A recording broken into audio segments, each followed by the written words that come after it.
But do you know what it means? 30 years of a lost cause? That sounds beautiful, doesn't it? But do you know how many days there are in 30 years? Do you know what happens in those days? Roark, do you know what happens? You don't want to speak of that. No, I don't want to speak of that, but I'm going to. I want you to hear.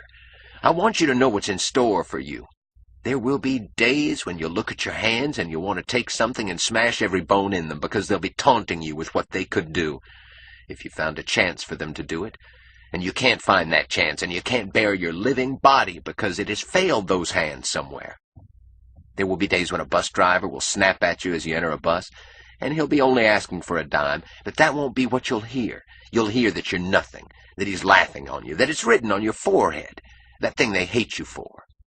There will be days when you'll stand in the corner of a hall and listen to a creature on a platform talking about buildings, about that work which you love, and the things he'll say will make you wait for somebody to rise and crack him open between two thumbnails.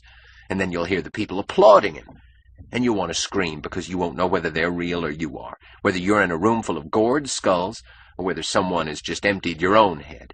And you'll say nothing, because the sounds you could make, they're not a language in that room any longer. But if you'd want to speak, you won't anyway, because you'll be brushed aside, you who have nothing to tell them about buildings. Is that what you want? Roark sat still, the shadows sharp on his face, a black wedge on a sunken cheek, a long triangle of black cutting across his chin, his eyes on Cameron.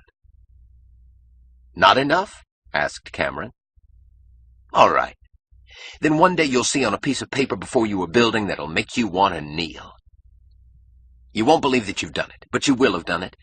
Then you'll think that the earth is beautiful, and the air smells of spring, and you love your fellow men because there is no evil in the world.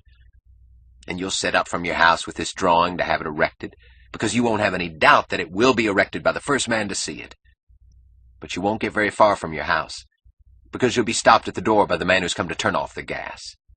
You hadn't had much food, because you saved money to finish your drawing, but still you had to cook something, and you hadn't paid for it. All right, that's nothing. You can laugh at that.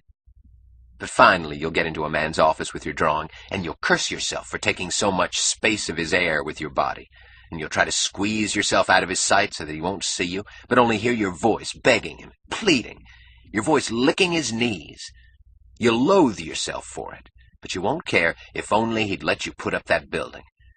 You won't care. You'll want to rip your insides open to show him, because if he saw what's there, he'd have to let you put it up. But he'll say that he's very sorry, only the commission has just been given to Guy Francone. And you'll go home, and do you know what you'll do there? You'll cry. You'll cry like a woman, like a drunkard, like an animal. That's your future, Howard Roark. Now, do you want it?